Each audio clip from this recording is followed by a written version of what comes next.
Welcome back to Kerbal Space Program.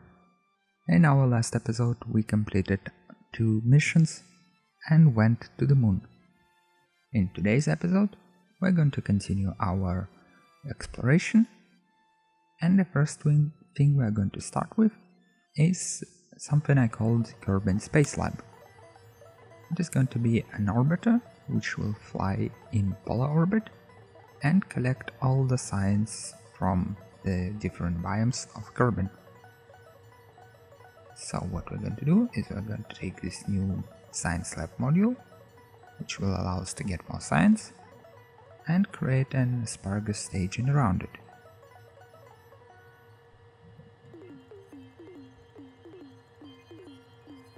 So, a very simple design, as you see, nothing fancy. Just add some solar panels, because we're going to transmit our science back, and some batteries. This was my first idea of how to get it to orbit, but then I decided, well, we can just use its own engines. And we need to add some solid rocket boosters. Namely 8 of them, and it will safely get us to orbit. Then just strut it all together and add some launch clamps. And Science Lab 1 is ready to launch.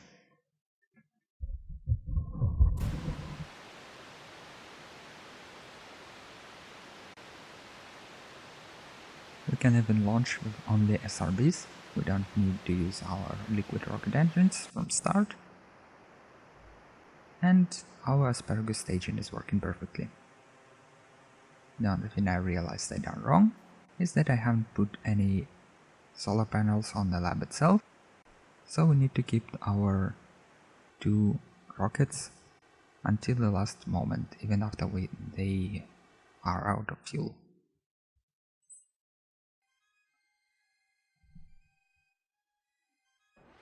And we're going to get into polar orbit around 90 or 90 kilometers. So, our first science spam is ready, and we're going to transmit it. Also, we're going to get this EVA report.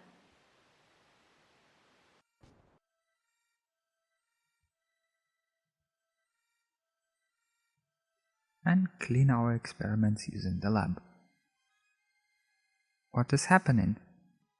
Our experiments actually not taking into account any biomes we're in, and just think that we are in space near Kerbin. Okay, I think I haven't accounted for that. So, I'm going to continue gathering EVA reports, and I'll see you when we are going to deorbit.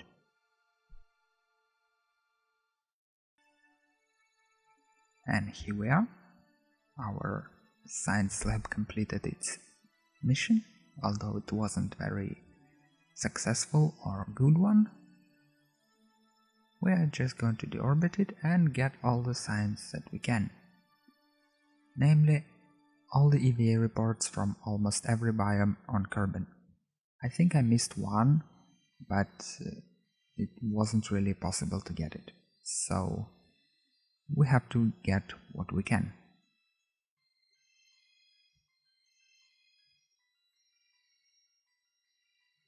So here is our very standard descent. Pop in parachutes and splashdown.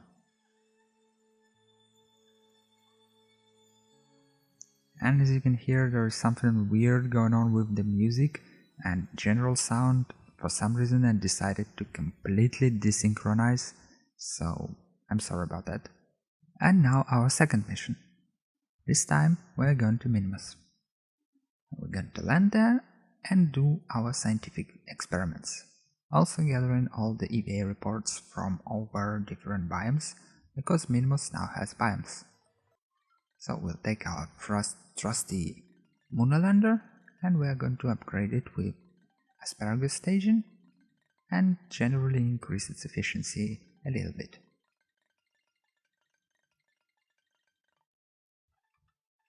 So here's our first stage asparagus. Nothing too fancy. Just adding some control wheels to make sure that we are not tumbling out of control.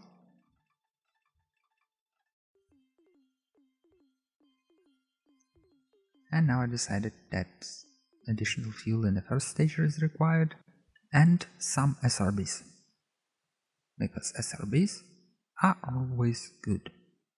We can never have enough. Let's throw it all together and head to the launch pad. Let's time warp a little bit so that we are launching during the day, and lift off.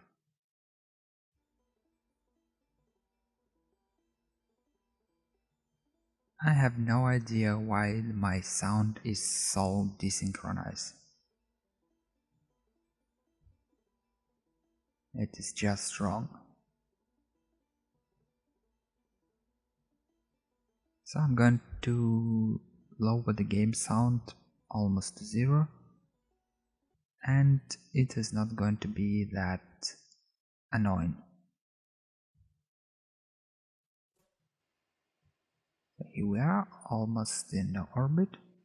Just need to raise our epapsis a little bit more, and then time warp and circularize.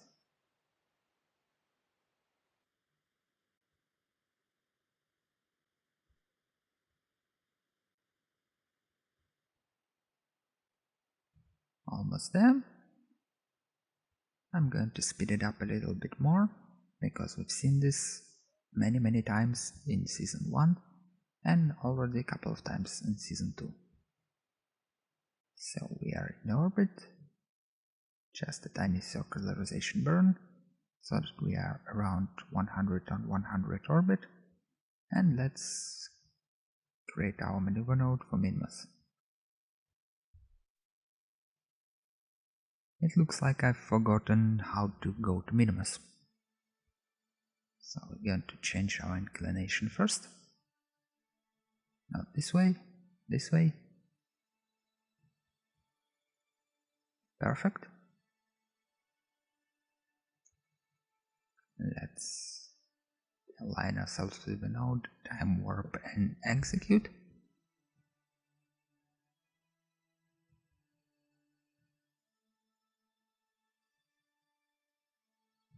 And now we can actually go to Minmus itself.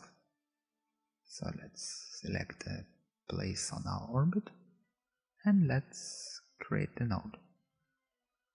Here we have our encounter,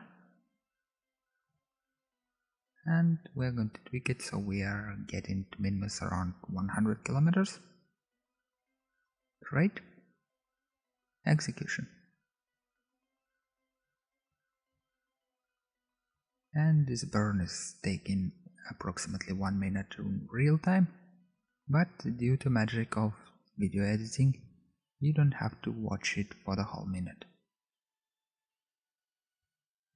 Almost perfect.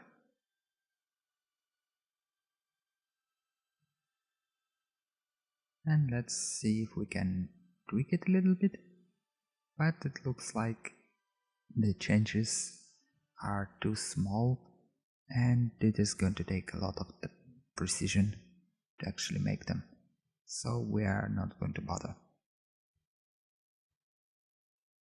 Let's time warp and Minmus capture.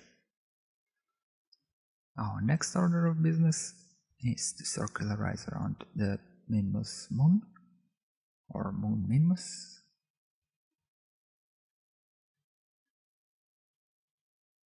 Here we go.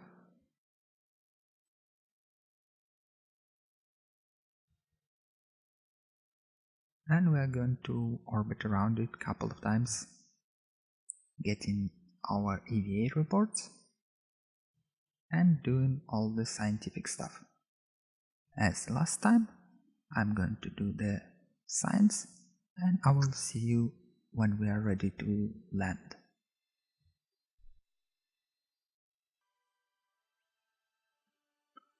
Welcome back.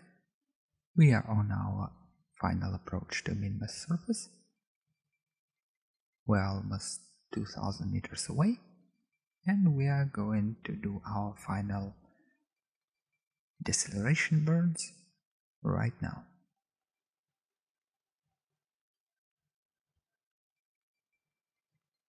500. The speed is approximately 20 meters a second. We just need to slow down a little bit more.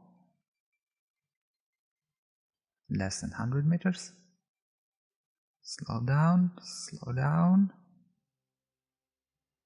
and touchdown. Let's do our usual scientific package and take Jebediah for a walk. I think it would be great if we waited until day. Good. And now we can take a surface sample, plant the flag, and do the usual. So we are calling this flag no deserts. I was lied to, because apparently Kerbins think that Moon or Minmus is made out of deserts. So what a bummer. Regardless, let's get back into our ship and head back home. But before we head home, we have our last final biome on Minmus, which we want to visit and gather our EVA report from. So we're going to orient to South Pole and burn. This will get us into a nice polar orbit, and we will be able to gather our scientific data from the South Pole.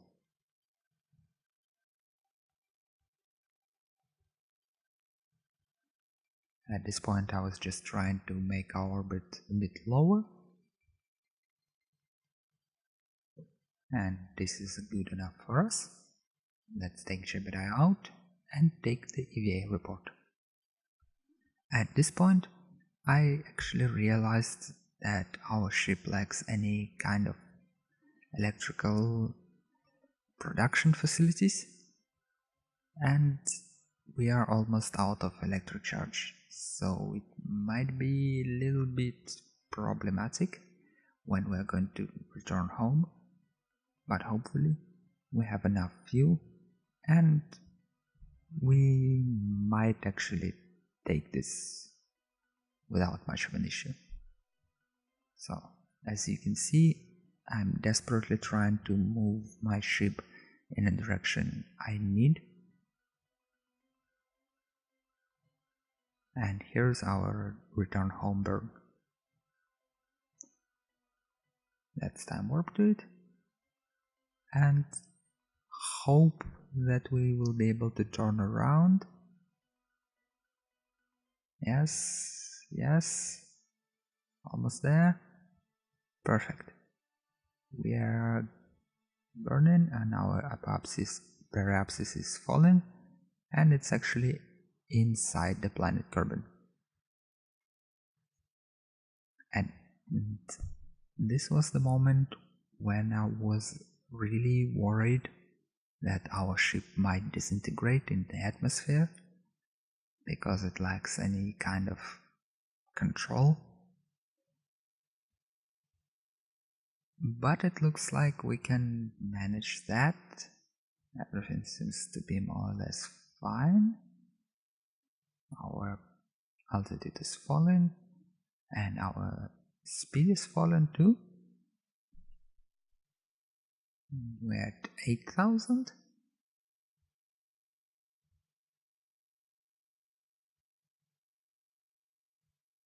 6,000. 5,000.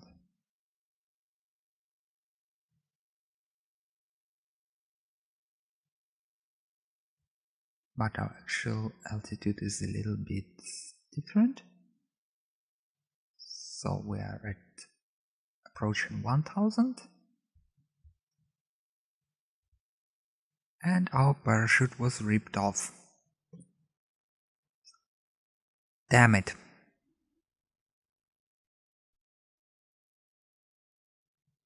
Jebediah will be always remembered in our hearts. And I think I found another bug. Namely, you can now revert the flight that was on another planet. It's something you couldn't do before. And I didn't really wanted to do it. I was just so used that there is only one button called Space Center and that the revert button is not working. I kinda clicked the first button I've seen.